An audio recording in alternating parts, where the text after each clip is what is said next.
여러분 편안하셨습니까? 지난 한 주일은 또 일본 우리 형제 자매님들과 함께 모든 집회를 잘 보내고 지난 월요일 저녁에 돌아왔습니다. 일본 교회가 상당히 그래도 이제 기초가 탄탄히 잡혀가는 그런 모습을 보게 돼서 참 굉장히 기쁨이 있었습니다. 우리 일본 교회를 위해서 또 여러분 기도해 주시기 바랍니다. 오늘 또 출애굽기 25장에 우리 이런 말씀으로 함께 은혜를 나누게 되기를 바랍니다.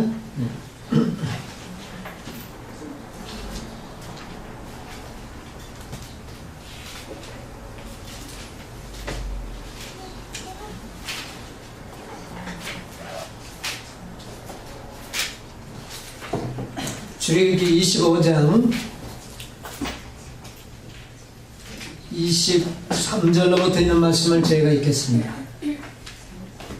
너는 조각목으로 상을 만들되 장이 2규빗, 광이 1규빗, 고가 1규빗 반이 되게 하고 정금으로 사고 주위에 금테를 두르고 그 사면에 손바닥 넓이만한 턱을 만들고 그 턱 주위에 금으로 테를 만들고 그것을 위하여 금고리 4을 만들어 그 발 위 네 모통에 달되 턱 곁에 달라 이는 상체를 꿰을 것이니 또 조각목으로 그 채를 만들고 금으로 사라.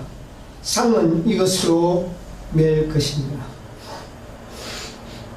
너는 대접과 숟가락과 병과 붓는 잔을 만들되 정금으로 만들지며 상위에 진성병을 두어 항상 내 앞에 있게 할지니라. 30절까지는 말씀 좀 봤습니다.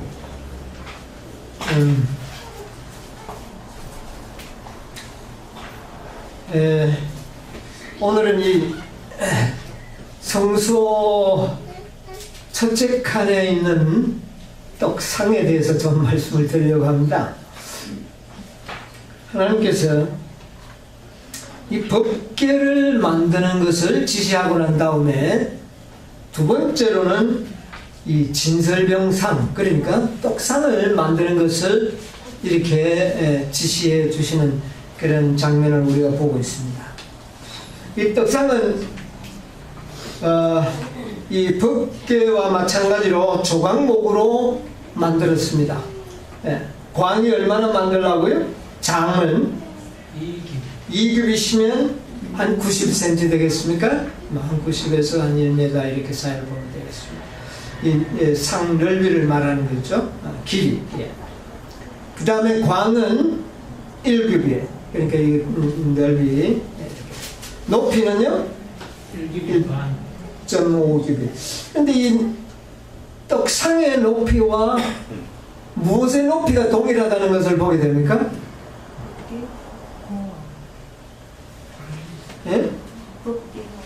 법궤의 높이도 얼마나 되겠죠? 고가 1규빗 반. 그러니까 이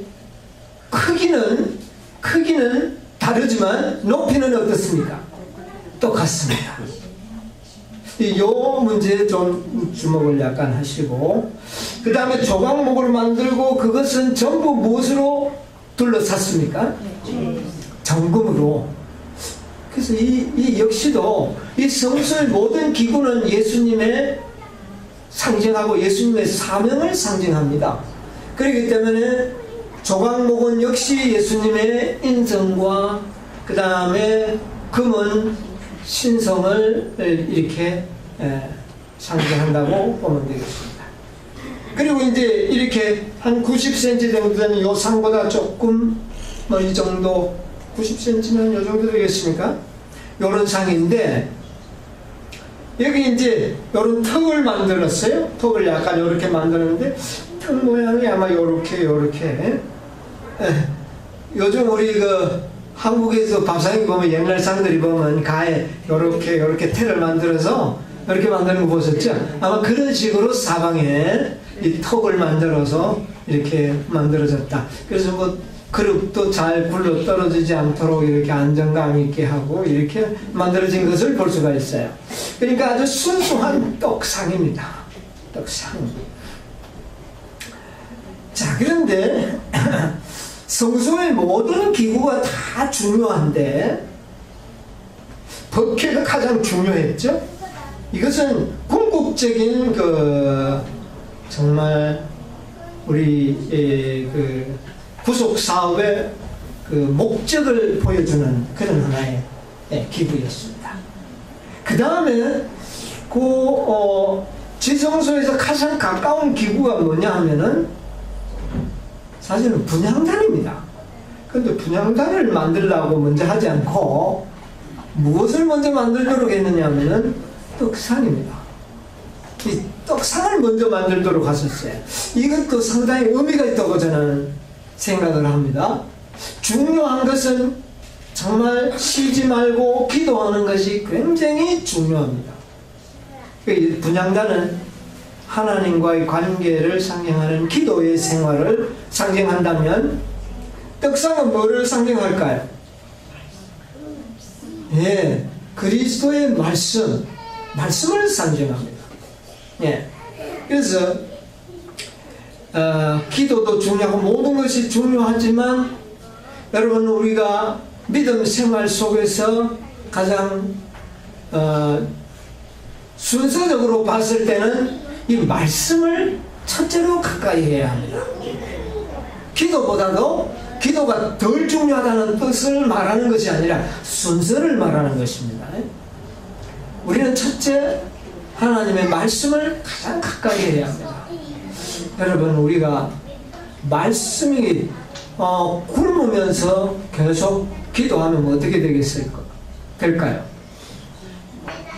뭐 참 누구 말 따르면 헛겹이 보인다 그러죠.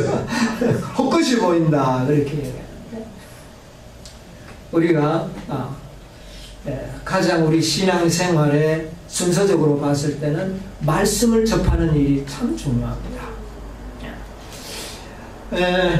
그래도 대개적으로 말씀을 가까이 이렇게 접하는 교회가 있다면 재림교회로 우리가 들 수가 있겠죠. 재림교회는 처음부터 말씀을 아주 가까이 했던 그런 교회입니다.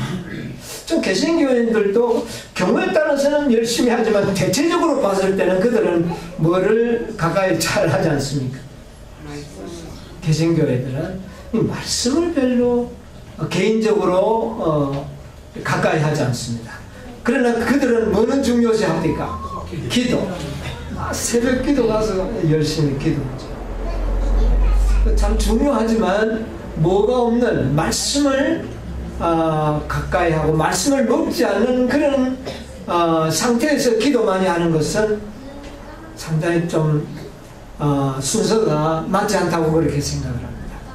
여러분 뭐 배가 고픈데 자꾸 기도하면 헛것을 보이듯이 우리가 말씀을 보지 않고 기도만 많이 하게 되면 어디에 휩쓸릴 가능성이 있느냐면은 거짓 신과 거짓 신의 그 미혹을 받을 수가 있어요.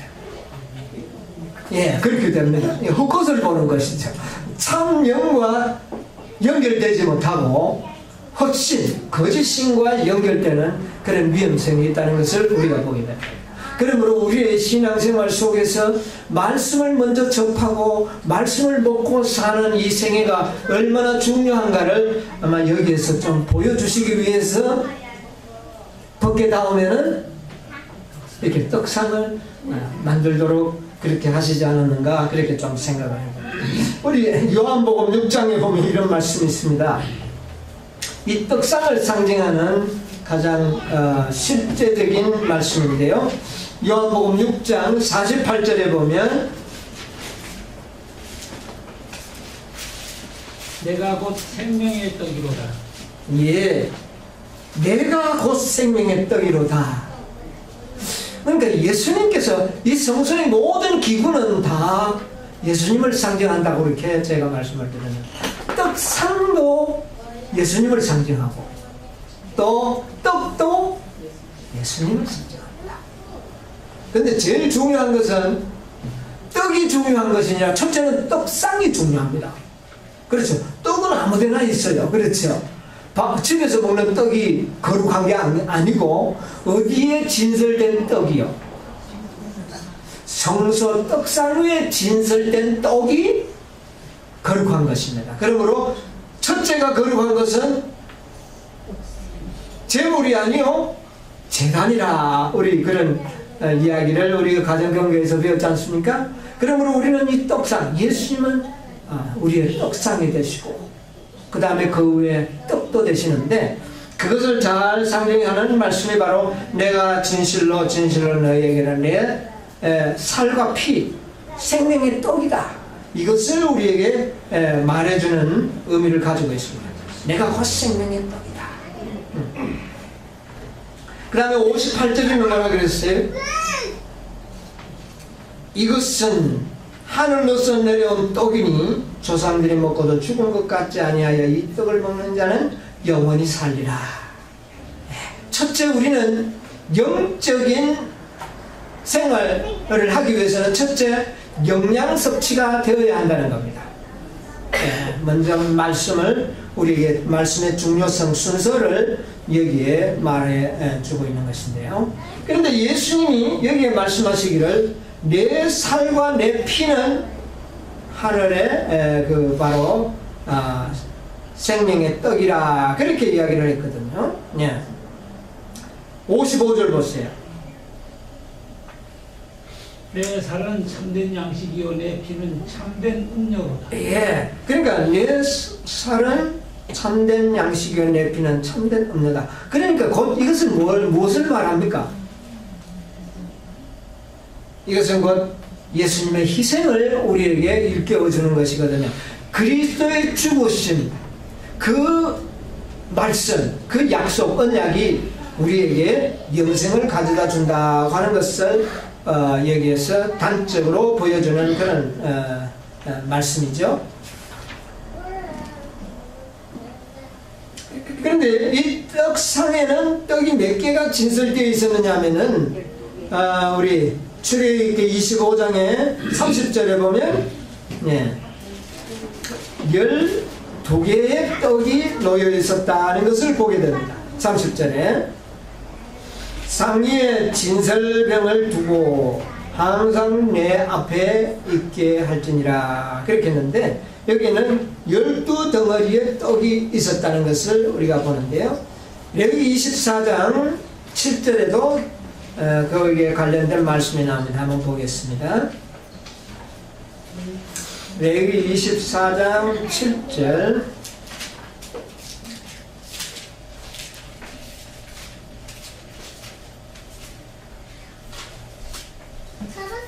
예. 여기 보니까 6절로부터 보면 여호와 앞 순결한 상 위에 두 줄로 한 줄에 6씩 진설하고 너는 또 정결한 유향을 그 매 줄 위에 두어 기념물로 여호와께 화제를 삼을 것이며, 그 다음에 조금 그 밑에 8절 항상 매 안식일에 이 떡을 여호와 앞에 진설할지니 이는 이스라엘 자손을 위한 것이요 영원한 언약이라, 그렇게 여기에 이야기를 하고 있습니다. 그래서 이 진설병은 그 12개 두 줄로 이렇게 쌓았어요. 6덩어리 이렇게 쌓아서 두 줄로 놓고 그 위에는 뭐를 놨다는 이야기하고 있습니까? 향을 그 위에 놨고, 그 다음에 이제 안식일마다 묵은 떡은 바꾸었습니다. 안식일마다 바꾸었어요. 네, 이것을 이렇게 관리를 했다는 것을 우리가 보게 되는데, 예언신에 보면 이렇게 표현하고 있는데 좀 읽어드릴게요. 부조와 선지자 354페이지 가운데 보면 진설병은 항상 드리는 제물로서 여호와 앞에 늘 놓여 있었다. 그렇게 함으로 그들은 매일 드리는 제물의 일부가 되었다. 그것은 여호와의 면전에 항상 있었으므로 진설병이라고 불리었다. 차려놓은 떡이라는 뜻이죠. 그 떡은 사람이 영적 양식과 육신의 양식 모두를 주님께 의존한다는 것과 또 그리스도의 중보를 통해서만 그것을 받는다는 것을 인정하는 표였다. 그렇게 기록하고 있습니다. 여기에 차려놓은 떡이라 그랬거든요. 누가 차립니까? 제사장이 차리죠. 누가 먹습니까? 제사장들이 먹는데, 제사장이 먹는 것은 또한 누가 먹는 것으로 상징됩니까? 예, 백성들이 먹는 것을 상징합니다. 예. 그러면 제사장이 차렸다는 것은 누가 차렸다는 말이죠? 제사장은 누구를 상징합니까? 예수님을 상징하면서 또 어떨 때는 백성을 또 이렇게 대표할 수도 있습니다. 그래서 예수님께서 우리를 위하여 뭐를 베푼다는 말입니까? 말씀을 베푸시는데 항상 차려져 있다는 것입니다. 항상 차려져 있다. 뭐 급히 막 서둘러서 이렇게 차리는 것이 아니라 항상 준비되어 있는 떡이라는 말이에요. 이 말은 뭐냐면 우리에게 부족함이 없도록 항상 준비되어 있다는 거죠. 우리가 그것을 언제든지 필요할 때 우리가 먹을 수 있도록 그렇게 차려놓은 떡으로 볼 수가 있어요. 자, 그 다음에 여기 그러니까 348페이지 부조 선지자에 있는 말씀 좀 보면요. 떡상은 방향은 어디에 놓여 있느냐면 북쪽에 놓여 있습니다. 북쪽에 놓여 있었다. 그 상부에는 멸류관 모양의 장식이 있었으며, 멸류관 모양이라는 말은 뭐냐면 요렇게 되는 요 모양입니다. 왕관에 멸류관에 보면 이렇게 돼 있죠. 이렇게. 예, 그 별이 붙고 이 멸관 모양의 장식이 있었으며 전부 순금으로 입혔다. 안식일마다 제사장들은 이 상위에 유향에 뿌려진 12덩이의 떡을 두 무더기로 배열해 놓았다. 이랬어요. 자, 북쪽은 누가 계신 곳입니까? 하나님의 보좌가 있는 방향이죠. 그 말씀은 어디에서 온다는 말입니까?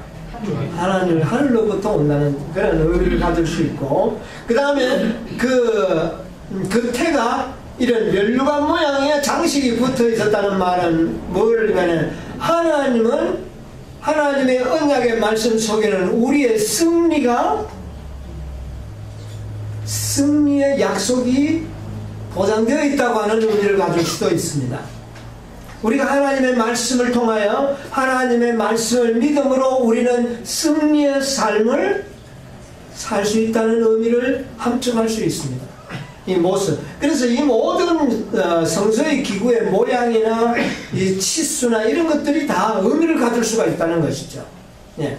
그래서 우리는 이 멸류관 모양의 장식은 승리의 멸류관, 우리가 승리를 약속하는 것입니다. 그 다음에 전부 순금으로 되었다는 것은 금은 뭐를 상징한다고요? 사랑으로 역사하는, 그러니까 사랑으로 역사하는 믿음으로 말씀을 받아들이면 우리는 뭐 할 수 있다는 거예요? 승리할 수 있다. 이렇게 우리가 볼 수 있습니다. 그 다음에 안식일마다 제사장은 이 상무에 12덩이의 떡을 이렇게 진설했다 그랬는데, 안식일마다라고 하는 말은 안식일을 통하여 하나님께서는 무엇을 공급하신다는 말입니까? 생명의 양식을 공급한다는 말입니다. 이거 굉장히 중요한 의미가 있죠. 예, 안식일에 우리가 오늘날 또 안식일에 우리가 하늘로부터 뭐를 받습니까? 말씀을 받지 않습니까? 그래서 일주일 동안 이 베풀어 주신 이 양식을 통하여 우리가 승리의 삶을 어떻게 해요? 살 수 있다. 이런 하나의 그 진리를 우리가 가져올 수 있죠. 그 다음에 이 상궁에 유향이 있었다. 그래서 유향은 안식일에 향기로운 제물로 태워집니다. 향기가 나죠. 향기가 뭡니까? 우리의 생애에서 나타나는 하나님의 무의식적인 가마요. 이거 있어야 된다는 거예요.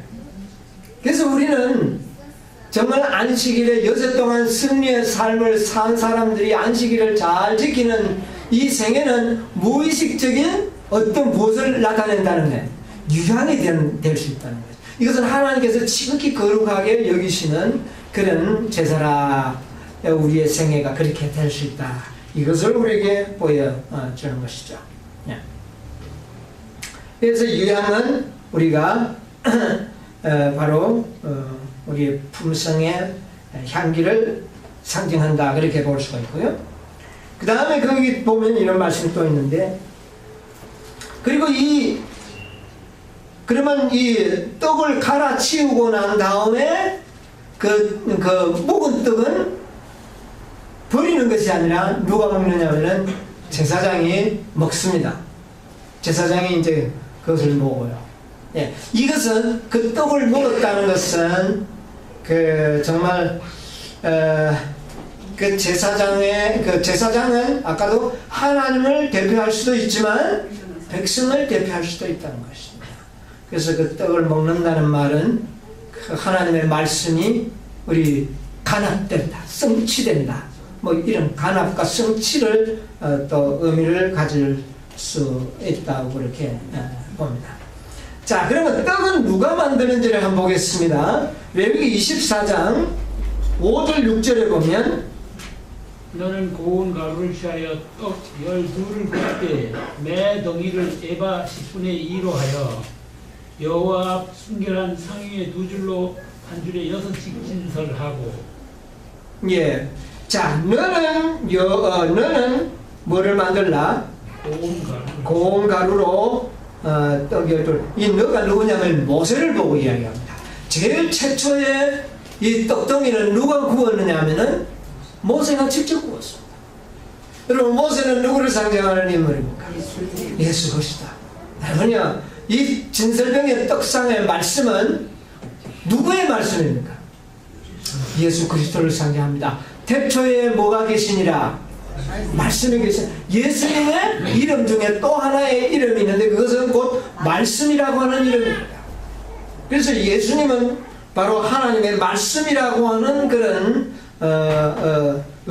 뜻을 실체로 나타나시는 분이죠. 그래서 예수님께서 모든 것을 말씀하신다는 것이죠. 예, 만들고 그 12덩어리를 이렇게 만들고 난 다음에 그 다음에 9절에 있는 말씀 한번 볼까요? 이 떡은 아론과 그 자손에게 돌리고 그들은 그것을 거룩한 곳에서 먹을지. 예, 이것이 이제 나중에는 누가 먹습니까? 아론과 그 자손들이 먹습니다. 자, 그 다음에 최초의 떡은 모세가 구웠지만 그 다음부터는 누가 떡을 굽고 누가 그것을 관리하고 누가 그것을 먹었습니까? 계속 모세가 한 게 아니지 않았습니까? 그 다음에는 이 아론과 그 아들들 제사장들이 했거든요. 그러니까 이제 예수님께서 친히 말씀하신 그것을 이제부터는 누구를 통하여 말씀하시겠다는 겁니까? 제사장을 통하여 말씀하시겠다고 하는 이런 하나의 절차상의 의미를 가질 수가 있어요. 그래서 안식일날 우리가 설교를 듣고 하나님의 음성을 듣는 것은 바로 이와 같은 과정을 우리가 이 말씀 중에서 찾아볼 수가 있어요. 자, 그런데 안식일마다 이것을 이제 떡을 새롭게 이제 바꾸었는데요. 우리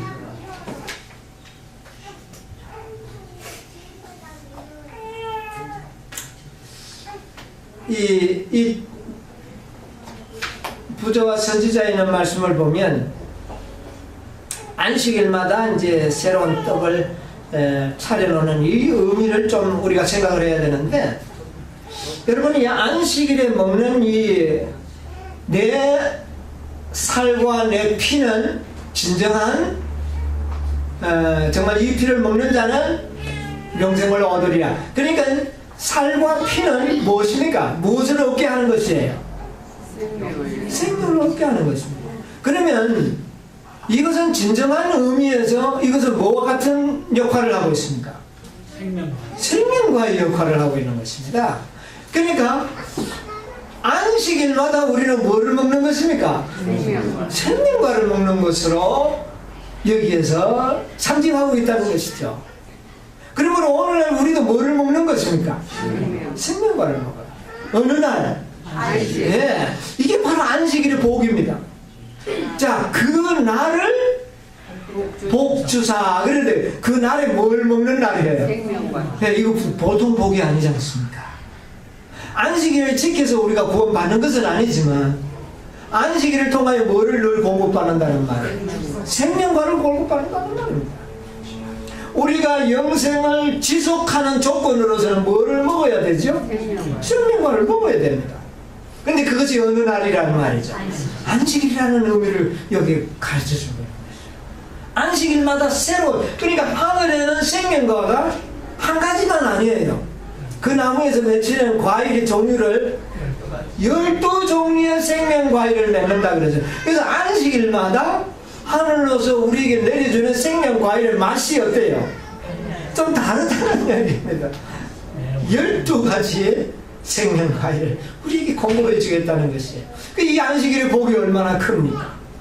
이 복을 안식일을 지키지 못하는 사람들은 누리지를 못하는 것이죠. 우리가 하늘에 가서도 저는 먹고 싶을 때 언제든지 와서 썰어가 뚝뚝 따면 참 생명과를 먹는 그런 것이 아니라고 저는 보고 있습니다. 매월삭과 안식일에 그렇습니다.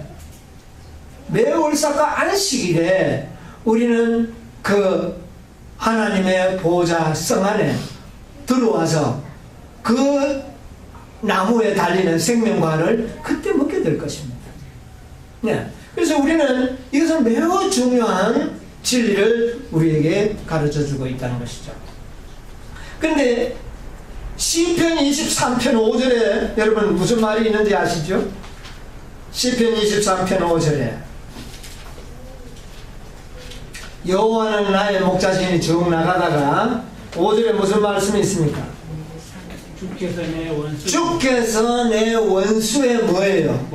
목전에서 뭐를 베푸시고 내게 상을 베푸시고 쌍이 아니고 상을 베푸시고 밥상입니다. 상을 베푸시고 기름으로 내 머리에 바르셨으니 내 잔이 누구의 목전에서 상을 베풀었다는 말이에요? 예, 지금 원수가 있는데 원수의 목전에서 우리 주님께서 나에게 뭐를 베풀어 주는 겁니까? 상을 베풀어. 그 상 위에 뭐가 있어요? 생명의 떡이 있는 것이죠. 자, 원수가 보니까 얼마나 얄밉겠습니까? 원수에게 보란 듯이 우리 주님께서는 우리에게 상을 먹도록 해주시는 그런 예수님으로 여기에 나타나고 있다는 말입니다. 여러분이 우리가 하늘나라 가기 전 이 지상에서의 우리의 생애는 원수의 목전에서 예수님이 차려주신 생명의 떡을 먹는 날이 안식일입니다. 아멘. 다른 사람들은 죽을 판 살판 일해가지고 먹고 살려고 노력하는데 우리는 뭐 차려 먹습니까? 그것도 내가 차린 것도 아니고 누가 차려주신 거예요? 예수님이 상을 차려가지고는 우리에게 또 떡도 만들어주시고 우리로 하여금 그것을 원수의 목전에서 어떻게 해요? 먹게 하시는 여호와 하나님으로 나타나셨다고 말해요. 여러분, 우리가 이 세상 사람들이 볼 때 우리가 얼마나 얄밉습니까? 저것들을 만날 놀고 안식일에 뭐 아무것도 안 하고 나가가지고는 생명의 떡만 먹고 기뻐하고 이런 모습을 볼 때 사단이 앞으로 분노하게 되는 것이죠. 여러분, 이 안식일은 원수의 목전에서 예수님이 차려주신 생명의 떡을 먹는 날이라는 사실을 기억하시기 바랍니다. 그러므로 이 안식일은 그 날을 복되게 하신 날에 참여함으로 그 생명의 복을 우리가 어떻게 해요? 누리게 하는 것입니다. 여러분, 안식일 지켜가 뭐 다른 복이 아닙니다. 영원한 생명의 복을 누릴 수 있는 그런 은총을 우리에게 보여주시는 것이죠. 예, 예내신이라는 말씀 또 하나 볼게요. 1898년 우리 편지 가운데 보면 이런 말씀이 있습니다. 성경은 우리의 생명나무다 그렇게 했어요. 이 성경은 생명나무예요. 그대들이여 생명나무는 12가지 과일을 맺는다는 것을 기억하라. 이 성경에는 몇 가지 열매가 맺힌다고요? 12가지의 생명 열매가 맺힌다는 것을 기억하라. 여러분 한 가지만 먹어서 안 되겠죠? 12가지를 골고루 안식일마다 하나님께서 우리에게 베풀어 주시는 것이죠. 네. 이것은 우리가 땅에서 해야 할 영적인 일을 나타낸다. 하나님의 말씀은 우리에게 생명나무이다. 성경은 그 각 부분을 그 쓰임새가 따로 있고 말씀의 각 부분에는 배워야 할 교훈이 있다. 여러분 이 성경은 뭐 하나만 가르쳐 주는 게 아니잖아요. 12가지라는 것은 완전한 지식을 의미합니다. 완전한 생명, 완전한. 예. 그래서 이 성경을 통하여 우리는 우리의 품성을 한 부분만 발전시키는 것이 아니라 완전한 인격체로, 예, 완전한 변화를 가져오도록 그렇게 하는 것입니다. 교훈이 있다. 그렇다면 그대여 성경을 연구하는 법을 배우라. 자기 좋아하는 것만 연구하는 것이 아니라 배우라. 이 책은 잡동사니 더미가 아니다. 그것은 교육자다. 그대가 성경 연구로 유익을 받으려면 먼저 그대의 사고력을 활용해야 한다. 영적 신경과 근육이 말씀에 집중되어야 한다. 여러분 이 성경은 생명나무입니다. 아멘. 이제 이 나무에는 열매들이 있습니다. 따먹기는 누가 따먹어야 돼요? 이제 우리가 따먹어야 되는 것이 그 따먹는 행위가 뭘까요? 이것을 연구하고 깨닫고 믿고 순종하며 사는 것이 생명나무에 뭐를 먹는 거예요? 열매를 먹는 것으로 이야기하고 있다는 것이죠. 예. 또 그 다음에 시조 1909년도에 있는 말씀 3월자 시조에 실렸던 글인데요. 이런 말씀이 있습니다. 에덴 동산에 있었던 생명나무의 과일에는 초자연적인 효염이 있었다. 그것을 먹는다는 것은 영원히 사는 것을 의미한다. 여러분이 지금 우리가 무엇을 먹고 있는 겁니까?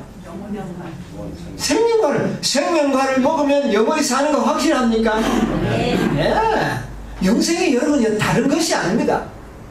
하늘에 가서 영생 얻는 것이 아니라 지금부터 우리는 뭐를 먹는 거죠? 생명과를 먹는다. 여러분 이것을 느끼게 되시기를 바랍니다. 네. 그 과일은 우리 몸속에 있는 죽음의 독을 해독하는 그런 작용을 한대. 네.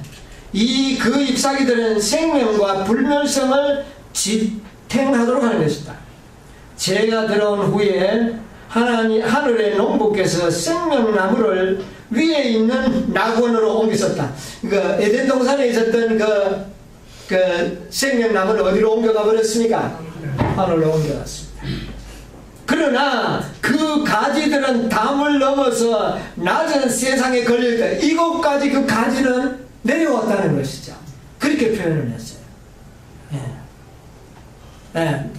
걸려있다. 그리스도의 피로 말미암는 구속으로 우리는 아직도 그 생명과를 먹을 수 있다. 여러분 우리가 성경을 연구하고 말씀을 들을 때 우리가 무엇을 먹는다고 생각을 해야 되죠? 생명과를 먹는다. 지금 우리가 뭘 먹고 있습니까? 생명과를 먹고 있다.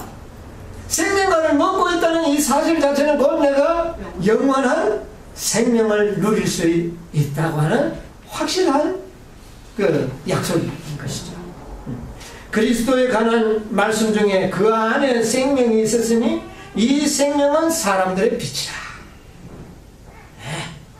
여러분 우리가 생명이 널리 있는 것이 아니고 바로 이 말씀이 곧 우리에게 생명이라고 하는 것을 거듭거듭 이야기해 주고 있어요.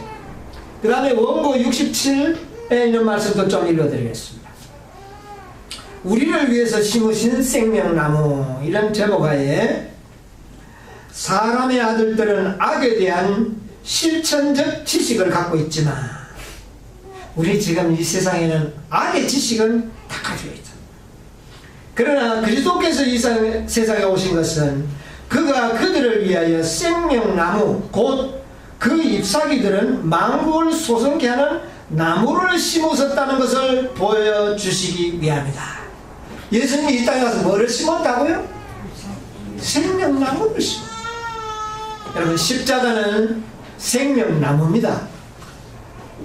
이 땅에 그 나무를 심었다. 이렇게 아주 아름다운 문구로 이렇게 상징을 해주신 것을 볼 수 있어요. 또 원고 95페이지에 있는 말씀 한번 좀 읽어드리겠습니다.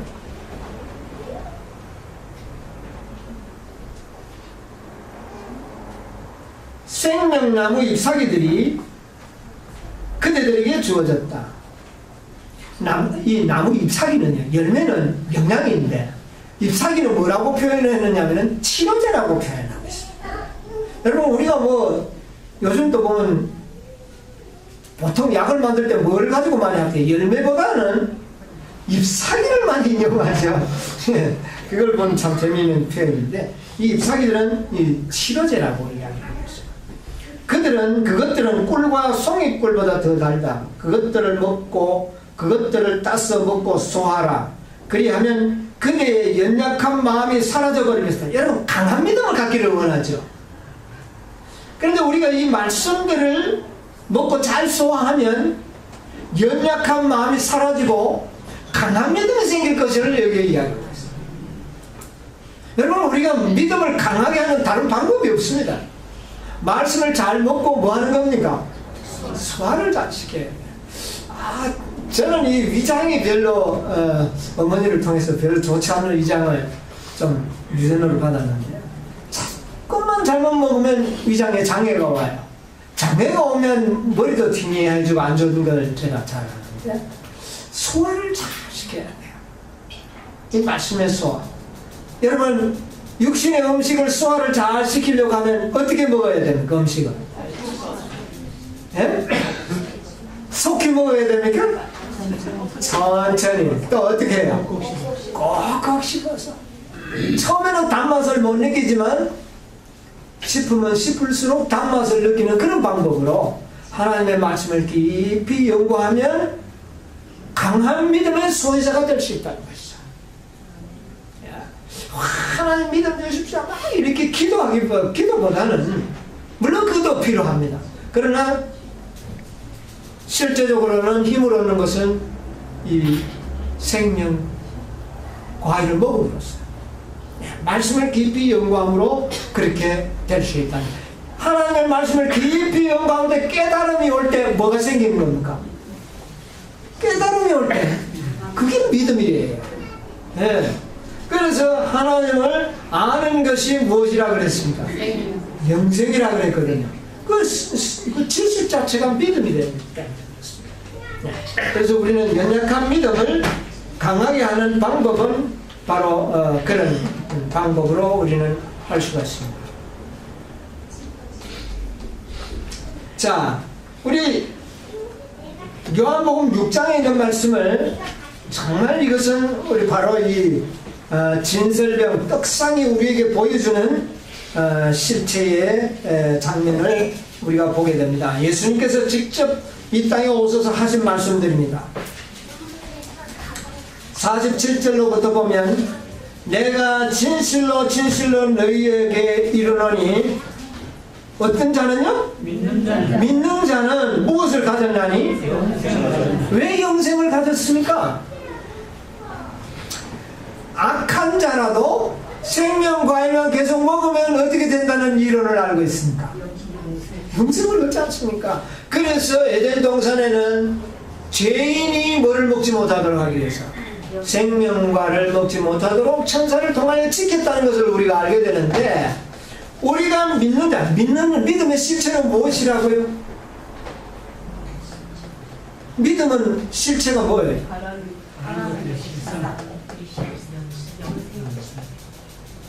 뭐를 믿느냐 그 말이야. 내가 믿는다는데 믿음의 실체가 있어야 될 거야. 내가 믿는데 세상 사람들 다 믿기는 믿어요. 믿는데 어떤 사람은 돈을 믿고, 어떤 사람은 건강을 믿고, 어떤 사람은 대통령을 믿고 사는 사람도 있지만은 우리의 믿음의 실체는 누구예요?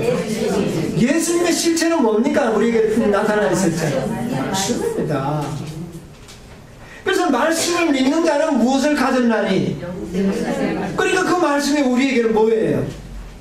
생명과 아닙니까? 지금 우리가 뭐를 먹고 있기 때문에, 생명과를 먹고 있기 때문에 우리에게 뭐가 있는 겁니까? 영생이 있는, 이렇게 되는 거 아닙니까? 네. 얼마나 이 구체적이고 실제적으로 우리가 이해를 할 수 있죠. 예. 그래서 내가 너희에게 이르노니 그랬죠. 이르노는 게 뭡니까? 이르는 게 그게 말씀 아닙니까? 예수님의 말씀을 믿는 자는 뭐를 가졌나니? 예, 그렇게 되는 거예요. 예. 우리 영생을 어렵게 생각하지 마시게 되길 바랍니다. 왜냐하면 그리스도의 말씀은 곧 생명과이기 때문에 그렇습니다. 자, 28절에 그러므로 내가 곧 생명의 뭐다? 생명의 떡을 먹었으니 영생을 가질 것입니까? 가졌습니까?